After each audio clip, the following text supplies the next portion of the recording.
இசைஞானி இளையராஜா அவர்களோட மகளும் யுவன் சங்கர் ராஜா கார்த்திக் ராஜா அவர்களோட சகோதரியுமான சிங்கர் பவதாரணி அவர்கள் நேற்று மாலை 5:30 மணிக்கு ஸ்ரீலங்கால உள்ள கொலம்போல இறந்திருக்காங்க.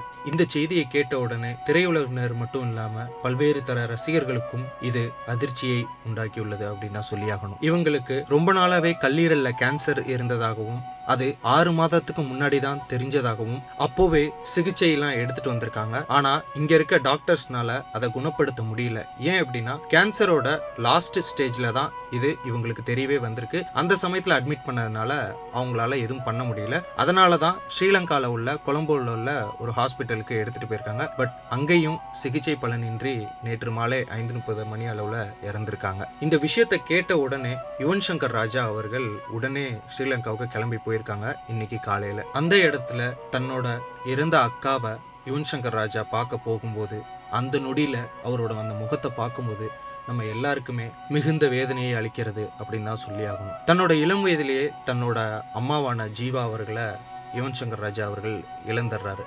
அதற்கப்புறம் தன்னோட அக்கா தான் எல்லாமே, தன்னோட அக்காவை இன்னொரு அம்மா மாதிரி யுவன் சங்கர் ராஜா அவர்கள் பார்த்துக்கிறாங்க.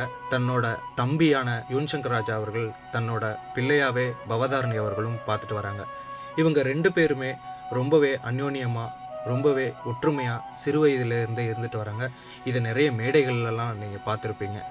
அந்த அளவுக்கு ஒற்றுமையா இருந்த இவங்களை இந்த இயற்கை பிரிச்சிருக்கு அப்படின்னு தான் சொல்லி ஆகணும்.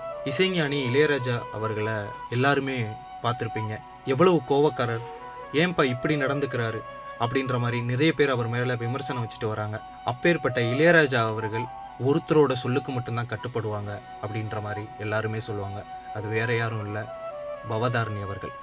பவதாரணி அவர்கள் ஒன்று சொன்னா சரியா இருக்கும், பவதாரணி அவர்கள் சொன்னா கேட்பேன் அப்படின்னு இளையராஜா அவர்கள் கேட்குற ஒரே சொல் அப்படின்னா அது பவதாரணி அவர்களோட சொல்லா மட்டும்தான் இருக்க முடியும். இன்னைக்கு பவதாரணி அவர்களை பிரிந்து வாடும் அவரது குடும்பத்தினருக்கும் திரையுலகினர்களுக்கும் எங்களது ஆழ்ந்த இரங்கல்களை தெரிவித்துக் கொள்கிறோம். பவதாரணி அவர்களோட பிரேத உடல் இப்போ ஸ்ரீலங்காவில் உள்ள கொலம்போ ஹாஸ்பிட்டலில் இருக்கு.